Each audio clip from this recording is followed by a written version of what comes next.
नमस्कार, प्रणाम। मैं आपका अपना विशु राय हाजिर हूँ विशु वारदात तक के एक और नई कहानी के साथ, एक ऐसी कहानी के साथ जो वाकई में रोचक के साथ साथ बेहद ही हैरान कर देने वाली कहानी है। आजकल हमारे समाज में अक्सर कर ऐसी घटनाएं देखने और सुनने को मिलती हैं जिस पर लोग यकीन नहीं कर पाते, यकीन करना मुश्किल हो जाता है।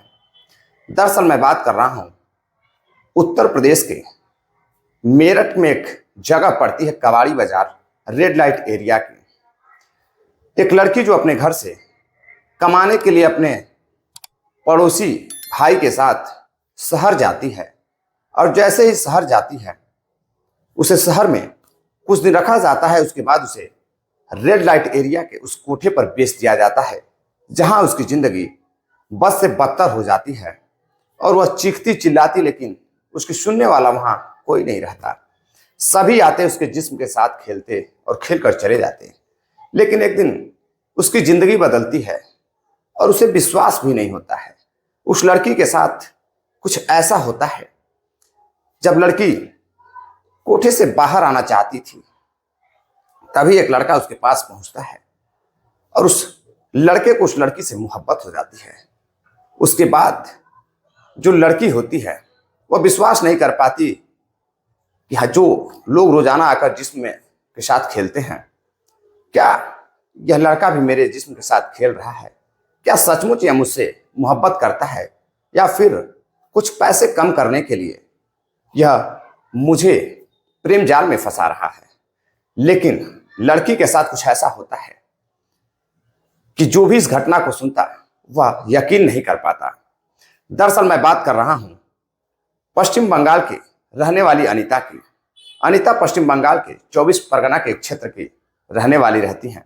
उनके घर में उनके माता पिता और उनकी एक छोटी बहन जो 14 साल की रहती हैं, और एक उनका भाई जो 16 साल का रहता है। अनीता की उम्र महज 18 साल रहती है। अनीता के सर पर इतना बोझ रहता है, गरीब परिवार की लड़की रहती है, कि जिम्मेदारियों तले वह दबी रहती है। पिता थोड़े बहुत पैसे कमा कर लाता, छोटी बहन और भाई पढ़ाई कर रहे थे और माँ घर का काम करती थी। अब बहन भी सोचती है कि क्यों ना कुछ पैसे कमाए जाए, और जो पिता दिन रात मेहनत करके बहन और भाई को पढ़ा रहे हैं, मैं भी कुछ पैसे कमाकर अपने पिता की मदद कर सकूं। क्योंकि लड़की जो रहती है पढ़ी लिखी रहती है नहीं है, उसे कहीं किसी कंपनी में, अच्छी कंपनी में जॉब मिल नहीं सकती थी। थोड़े छोटे मोटे काम ही वह कर सकती थी, क्योंकि जो गरीब घर की वह बेटी रहती है वह बचपन से ही गरीबी के तले इस कदर दबी रहती है। उसके माँ बाप इस कदर गरीबी के तले दबे रहते हैं कि अपने उस बेटी अनीता को पढ़ा लिखा नहीं पाते हैं। जब बच्ची बड़ी होती है अनीता, तो वह कहती है अपने माता पिता से कि माँ, मेरे साथ जो हुआ है, जो परिस्थिति उस समय थी, मैं पढ़ नहीं पाई, लेकिन मैं नहीं चाहती हूँ कि मेरी बहन और जो मेरा भाई है उसके साथ भी ऐसा ही हो। मैं चाहती हूँ कि कुछ पैसे अब मैं भी कमाऊं और आप भी कमाइए, और भाई और बहन को पढ़ाकर अच्छी सी शादी की जाए और कोई अच्छा सा बिजनेस खोला जाए ताकि हमारा परिवार आगे बढ़ सके। अब अनीता समझदार तो बहुत रहती है, लेकिन वह अपने बंगाल में कई जगह काम ढूंढती है, लेकिन उसे कोई चौका बर्तन करने के लिए रखता तो छोटे मोटे काम के लिए रखता। उससे उसको बहुत ज्यादा पैसा मिल नहीं पा रहा था। अब वह परेशान होकर घर पर बैठी रहती है। तभी एक दिन उसके बगल का एक पड़ोसी रहता है, वह उसके पास आता है, उससे बातचीत करता है, और रिश्ते में दोनों भाई बहन लगते थे। अब पड़ोस का मामला रहता है, और पड़ोस के जो भी लड़के रहते हैं, हम उम्र रहते हैं, वो अक्सर कर भाई बहन का ही रिश्ता उनमें होता है। अब बेहद दोनों में भाई बहन का काफी अच्छा रिश्ता रहता है। दोनों एक दूसरे को अच्छी तरह से जानते थे, परिवार भी अच्छी तरह से जानता था। और लड़का बाहर रहकर कहीं जॉब करता था, वो अक्सर कर बाहर ही रहता था। वह जब जॉब पर घर आता है तो उसके घर, अनीता के घर जाता है। अनीता उससे कहती है कि मैं भी कोई काम करना चाहती हूँ जिससे कुछ अच्छा खासा पैसा मिले। अब जो उसका भाई रहता है कहीं बात करता है और कहता है, अनीता, मेरे पास तुम्हारे लिए एक जॉब है जिसमें अच्छे खासे पैसे मिलेंगे और तुम काफी खुश रहोगी और तुम्हारा परिवार भी अच्छा खासा चलेगा। अब वह उनके माता पिता से बातचीत करता है और लड़की को बंगाल के एक परगना से ट्रेन पकड़ता है, और ट्रेन पकड़कर लड़की को लेकर उत्तर प्रदेश के मेरठ आ जाता है। मेरठ आने के बाद वह 2 दिनों तक होटल में लड़की को रखता है और लड़की से कहता है कि मैं तुम्हारे काम की तलाश के लिए मैं जा रहा हूं। और जब काम की तलाश के लिए लड़का चला जाता है, रात हो जाती है, लड़की इंतजार करने लगती है। अनजान शहर रहता है, अनजान लोग रहते हैं। लड़की भी पढ़ी लिखी रहती नहीं, अनपढ़ लड़की रहती है, वो घबराने लगती है। अब वो इंतजार करने लगती है और जो लड़का रहता है वह जाता है। जाकर मेरठ के रेड लाइट एरिया में कबाड़ी बाजार पर एक कोठे पर, जहां वेश्यावृत्ति का धंधा हो रहा था, वहां जाकर एक महिला से मिलता है और महिला से बातचीत करता है। बातचीत कर उस लड़की को ले जाकर होटल से उस कोठे पर ले जाता है और उस कोठे पर अनीता को बताया जाता है लड़के के द्वारा, जो उसका चचेरा एक तरह से भाई था, वो उस अनीता को बताता है कि देखो, यह जो महिला है, जो यह औरत हैं, आंटी जी हैं, जो भी हैं, इनके पास तुम रहोगी तो काफी अच्छा खासा पैसा मिलेगा और वह तुम्हें या किसी न किसी काम पर लगा देंगे। पहले लड़की समझ नहीं पाती है, डायरेक्ट गाड़ी से उतारा जाता है, उसको लेकर उसी कमरे पर जाया जाता है। लड़की अगल बगल कुछ भी नहीं देख पाती जिससे वह कुछ समझ सके। कमरा काफी अच्छा रहता है। लड़की कमरे को देखकर अंदाजा लगाती है कि लग रहा है कि यह जो मालकिन है काफी पैसे वाली है और कोई अच्छा काम मुझे दिलाएगी। अब वहां से भाई जो लड़का रहता है वह अनीता को थोड़े बहुत पैसे देता है और वहां से वह चला जाता है। अब अगले दिन मालकिन आती है, उस लड़की को ले जाकर अब कोठे पर जहां धंधा होता था वेश्यावृत्ति का, वहां लेकर जाती है। तो लड़की अनीता रेड लाइट एरिया को देखकर हैरान रहती है, परेशान हो जाती है कि ये किस तरह की जगह है। यहाँ तो लड़कियां छोटे छोटे कपड़े पहनकर अर्धनग्न होकर बैठी हुई हैं और यहाँ उनके कुछ ग्राहक भी घूम रहे हैं जो उनसे बातें भी कर रहे हैं। खैर, अनीता को इससे कोई मतलब नहीं रहता है। अनीता को तो अपने काम से मतलब रहता है। वो एक इज्जत की जिंदगी जीना चाहती थी। अनीता अब उस मालकिन के साथ कोठे पर जब अंदर जाती है तो मालकिन कहती है कि जाओ कपड़े पहन लो, और एक वहां पर लड़की रहती है जिससे वह कहती है कि इसे कुछ कपड़े दे दो और उसे कह दो कि आज से काम पर लग जाए। लड़की अंदर जाती है, जब कपड़ा देखती है छोटे छोटे, तो वह कहती है, जो उसकी लड़की जो कपड़ा देने जाती है उससे पूछती है अनीता कि आखिर ये कपड़ा क्या होगा, मेरे पास कपड़े बहुत सारे हैं, जहां जॉब करना है मुझे वहां लेकर चलिए। लड़की कहती है कि क्या तुम्हें पता नहीं है, तुम अनजान हो, यहाँ पर वेश्यावृत्ति का धंधा होता है और जितनी सज सवर के रहोगी, जितने तुम्हारे पास अच्छे कस्टमर आएंगे, जितना पैसा मिलेगा उनमें से भी कुछ पैसे तुम्हें मिलेंगे, वरना तुम्हें कोई भी पसंद नहीं करेगा। अब लड़की परेशान हो जाती है। वह कहती है मुझे ऐसा काम नहीं करना है, मैं गिरा हुआ यह काम नहीं कर सकती हूँ। मैं अपने माता पिता की जिम्मेदारियों को निभाने के लिए कुछ शहर में पैसे कमाने आई हूँ। अब लड़की कहती है कि अनीता, तुम बेवकूफ हो, जो व्यक्ति तुम्हें यहाँ तक लेकर आया था वह कौन था। अनीता उस लड़की से बताती है कि वह मेरा गांव का चचेरा भाई था। जो लड़की कपड़ा देती है वह कहती है कि तुम्हारे भाई ने तुम्हें 1 लाख रुपए में, ये जो महिला बाहर बैठी हुई है ये हम सबकी मालकिन है, इन्हें 1 लाख रुपए में बेचकर वो अपने पैसे लेकर घर चला गया। जैसे ही अनीता यह बात सुनती है वह रोने लगती है, चीखने लगती है। वह फौरन ही वहां से दौड़ते हुए जाती है और मालकिन के पैरों पर गिर जाती है और मालकिन से कहती है कि मालकिन, मुझे माफ करें, मैं ये काम नहीं कर पाऊंगी, मुझे छोड़ दें। मालकिन कहती है कि तुम्हें मैंने 1 लाख रुपए तुम्हारे बदले में दिया है, काम तो तुम्हें करना पड़ेगा। अब लड़की रोने लगती है, चीखने लगती है, लेकिन वह सुनने वाला कोई नहीं रहता है। अगले दिन फिर मालकिन जाती है और डांटती है, कहती है कपड़े पहन लो, नहीं तो ये जो तुम्हारी खूबसूरती है इसे मैं बिगाड़ दूंगी। अब लड़की काम करने को तैयार नहीं होती है, थोड़े बहुत नोक झोंक करती है। इस पर महिला उसकी पिटाई करती है, जो कोठे की मालकिन रहती है। अब अनीता बदहवास हो जाती है, उसे समझ में नहीं आता कि वह क्या करे। बाहर जाने की कोशिश करती है तो बाहर 2-4 औरतें और 2-4 लोग निगरानी में बैठे हुए थे, वह उसे रोक लेते हैं और उसे गालियां देते हुए अंदर ढकेल देते हैं। कुछ दिन और गुजरता है।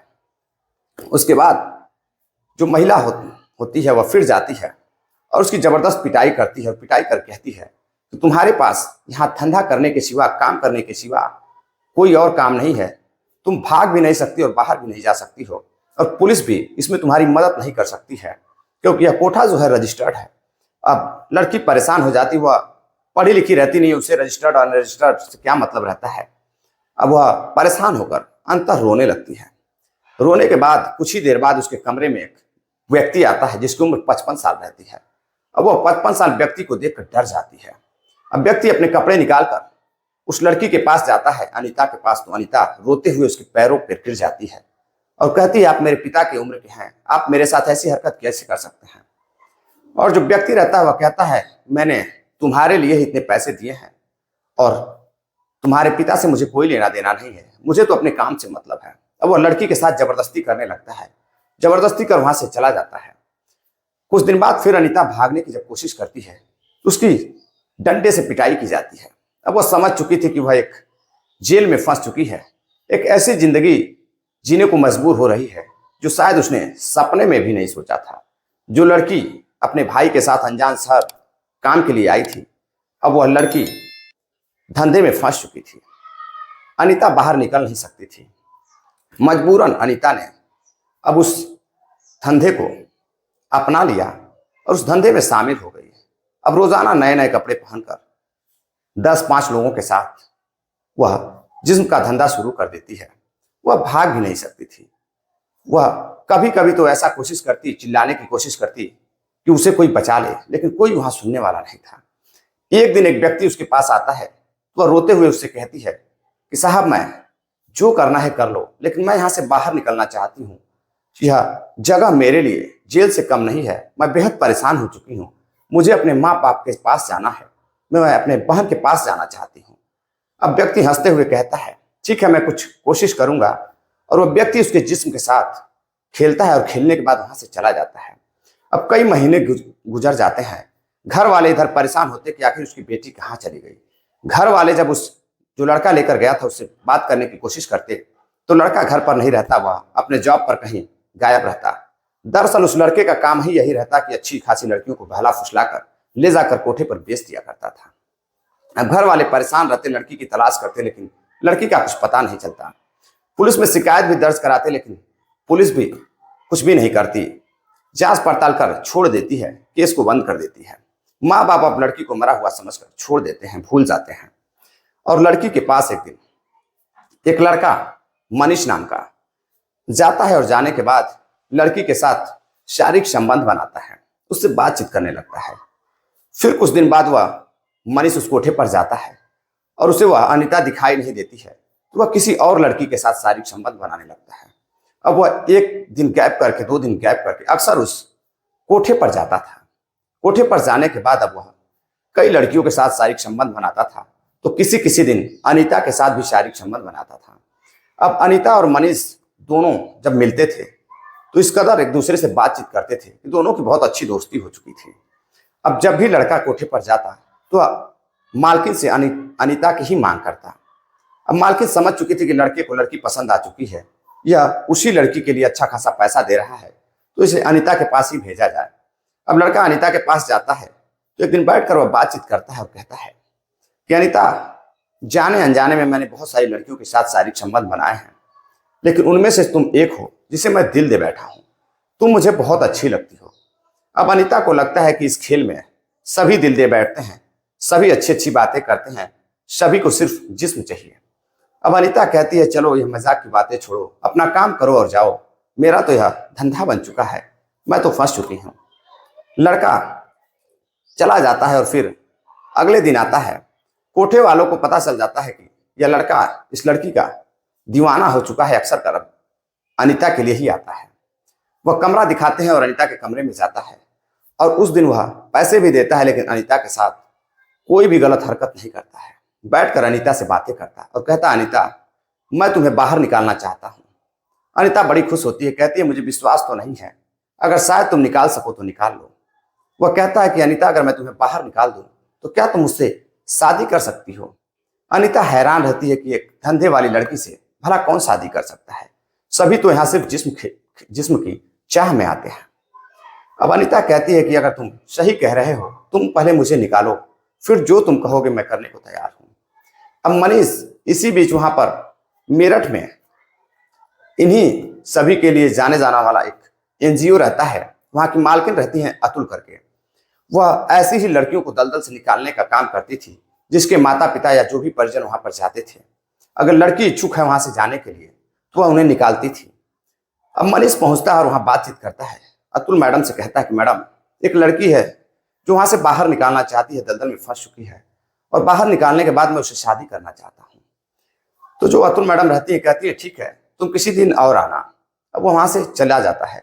दरअसल ऐसे बहुत से लोग उस एनजीओ में जाकर जो है पुलिस की मुखबिरी भी करते थे और कोठे की भी मुखबिरी करते थे। अब अतुल मैडम उस लड़के पर विश्वास नहीं करती हैं और वो सोचती हैं कि अगर दोबारा लड़का आएगा तब मैं उस पर विश्वास करूंगी और मैं उसके लिए कठोर कदम उठाऊंगी।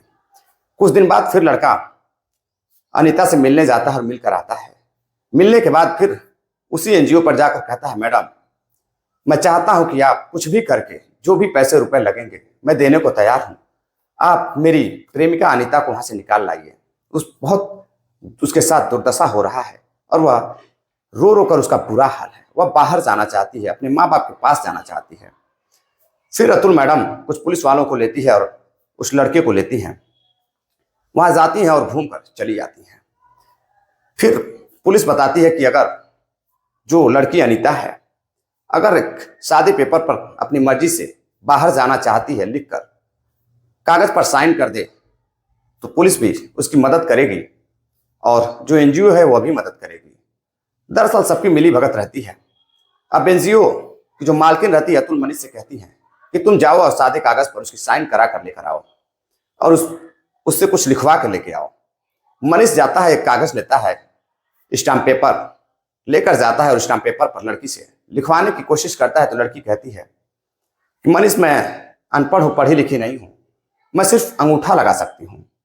अब मनीष कागज के कई तरफ अंगूठे लगवाता है और खुद लिखता है कि लड़की अपनी मर्जी से बाहर जाना चाहती है, इसमें किसी की रोक टोक नहीं है। अब ले जाकर वह एनजीओ को लेटर सौंपता है और एनजीओ की जो मालकिन रहती हैं अतुल, वह जाती हैं और पुलिस प्रशासन के साथ जाकर उस लड़की को लाने की कोशिश करती हैं। तभी कोठे की मालकिन कहती है कि हाँ, आप क्या करने आई हैं? लड़की अपने मर्जी से काम करती है, वह यहां से नहीं जाना चाहती है।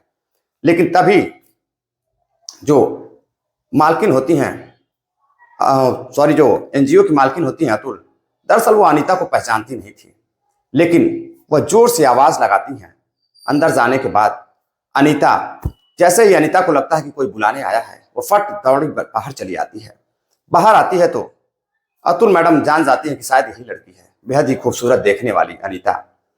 अब वो कहते हैं, अनीता क्या तुम मेरे साथ चलना चाहती हो? अनीता कहती है हाँ मैडम, मैं तुम्हारे साथ जाना चाहती हूँ। और जो कोठे की मालकिन होती है वह डांटती फटकारती है, लेकिन जैसे ही अतुल मैडम अपनी गाड़ी की तरफ चल जाती हैं, वैसे ही अनीता दौड़कर जाकर उस गाड़ी में बैठ जाती है।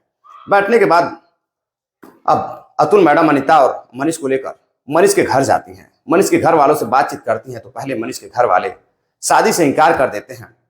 भला कोई धंधे वाली लड़की से अपने लड़के की शादी क्यों करे?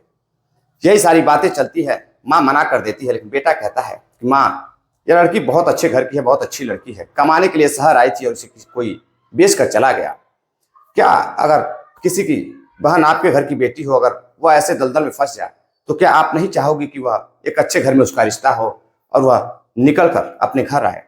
माँ रोने लगती है और बेटे को गले लगा लेती है और मनीष से उसी वक्त एक मंदिर में शादी हो जाती है। शादी करने के बाद जो अनीता रहती है सारी कहानी मीडिया के सामने बयां करती है और उसके बाद मनीष के साथ वो अपने घर जाती है और घर वालों को मिलकर सारी बात बताती है। दरअसल इस कहानी को सुनाने का उद्देश्य साथियों आपको जागरूक करना है, किसी को हैरान करना या परेशान करना नहीं है। कई बार ऐसा होता है कि कई लड़कियां शहर अनजान लोगों के साथ कमाने भी जाती हैं, लेकिन वह ऐसे दलदल में फंस जाती हैं जहां से उनका निकल पाना बहुत ही मुश्किल होता है। चलते चलते कुछ साथियों ने कमेंट किया है जिनके नाम है मोहन बघेल हैं, रतन मांडलिक हैं, ध्रुवकांत सिंह हैं, बाबू राम जी हैं, फैजल खान है राजस्थान से, हरीश कुमार हैं गुजरात से, सुनील चौधरी हैं राजस्थान सेंट्रल जेल से हैं, सोहन लाल सेठिया बीवर राजस्थान के रहने वाले हैं, राहुल सिंह जी हैं, इनका आज जन्मदिन है। आपको जन्मदिन की बहुत बहुत बधाई, ढेर सारी मुबारकबाद आपको। मिलते हैं एक और नई कहानी के साथ। वीडियो अच्छी लगी हो तो आप सभी साथी ज़्यादा से ज़्यादा शेयर करिएगा, अपना प्यार दीजिएगा, सपोर्ट दीजिएगा। जय हिंद, नमस्कार।